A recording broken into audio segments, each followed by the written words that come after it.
ദൈവനാമത്തിൻ്റെ മഹത്വം ഉണ്ടാകട്ടെ. എല്ലാ ദൈവമക്കൾക്കും സുഖാണല്ലോ.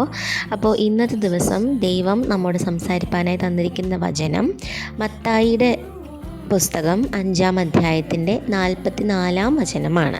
മത്തായി 5-ാം അധ്യായത്തിൻ്റെ 44-ാം വചനം. ഞാനോ നിങ്ങളോട് പറയുന്നത്, നിങ്ങളുടെ ശത്രുക്കളെ സ്നേഹിപ്പിൻ, നിങ്ങളെ ഉപദ്രവിക്കുന്നവർക്ക് വേണ്ടി പ്രാർത്ഥിപ്പിൻ. ഞാനോ നിങ്ങളോട് പറയുന്നത്, നിങ്ങളുടെ ശത്രുക്കളെ സ്നേഹിപ്പിൻ, നിങ്ങളെ ഉപദ്രവിക്കുന്നവർക്ക് വേണ്ടി പ്രാർത്ഥിപ്പിൻ.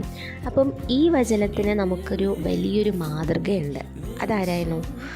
നമ്മുടെ കർത്താവായ യേശുക്രിസ്തുവാണ് ഇതിൻ്റെ ഏറ്റവും വലിയ മാതൃക. അപ്പോൾ നമുക്കത് എല്ലാവർക്കും അറിയാം, ലോകത്തിൽ എല്ലാവർക്കും അറിയാവുന്ന ഒരു സത്യമാണ്. നമ്മുടെ യേശുക്രിസ്തുവിൻ്റെ സ്നേഹത്തിനെയും ശത്രുക്കളെ സ്നേഹിക്കുന്നതിനെയും കുറിച്ചുള്ള ഒരു കാര്യങ്ങൾ നമുക്ക് എല്ലാവർക്കും അറിയാം.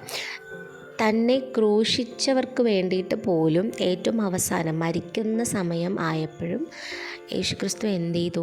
ദൈവത്തോട് പ്രാർത്ഥിക്കുകയാണ് ചെയ്തത്. ദൈവമേ, ഇവർ ചെയ്യുന്നത് ഇന്നതെന്ന് അറിയായികയാൽ ഇവരോട് ക്ഷമിക്കണമേ എന്ന് പറഞ്ഞ് അവർക്ക് വേണ്ടി പ്രാർത്ഥിക്കുകയാണ് ചെയ്തത് നമ്മുടെ യേശുക്രിസ്തു. അതുപോലെ തന്നെ നമുക്കും നമ്മൾ ഈ ലോകത്തിൽ ജീവിക്കുന്ന കാലങ്ങളിൽ നമുക്ക് നമ്മുടെ ബന്ധുക്കൾ അല്ലെങ്കിൽ നമ്മുടെ സ്വന്തം സഹോദരന്മാർ ആര് വഴി വേണം എങ്കിലും നമുക്ക് പ്രശ്നങ്ങൾ ചിലപ്പോൾ നമ്മളൊട്ടും പ്രതീക്ഷിക്കാത്ത നമ്മൾ ഫ്രണ്ട്സാണെന്ന് കരുതിയ പലരും നമുക്ക് ഇങ്ങോട്ട് എനിമീസായിട്ട് ടേൺ അറൗണ്ട് ആവാം. നമുക്ക് ശത്രുക്കളായി തീരാം.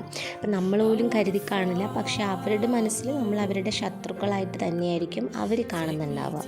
അപ്പം നമുക്ക് ഒരുപാട് പ്രശ്നങ്ങൾ തരുന്ന ഒരു വ്യക്തി, അവരോട് നമുക്ക് തിരിച്ച് പകരം വീട്ടാനുള്ള ഒരു ചാൻസ് കിട്ടുന്ന സമയം നമ്മൾ തിരിച്ച് പകരം വീട്ടാനായിട്ട് നിൽക്കരുത്. നമ്മൾ അവർക്ക് വേണ്ടിയിട്ട് പ്രാർത്ഥിക്കുകയാണ് ചെയ്യേണ്ടത് ദൈവത്തോട്. ദൈവമേ, അവർ ഒരു തെറ്റ് ചെയ്യുന്നുണ്ട്, പക്ഷെ അവർക്കത് ഇന്നതെന്ന് അറിയത്തില്ല, അവരോട് ക്ഷമിക്കട്ടെ എന്ന് പറഞ്ഞ് നമുക്ക് പ്രാർത്ഥിപ്പാനായി കഴിയണം. അതുമാത്രമല്ല, നമുക്കവരെ സ്നേഹിക്കാനായിട്ടും കഴിയണം. അപ്പം ഈ വചനം എപ്പോഴും മനസ്സിൽ വയ്ക്കുക. ഇതിന് ഏറ്റവും വലിയ എക്സാമ്പിളാണ് നമ്മുടെ കർത്താവായ യേശുക്രിസ്തു.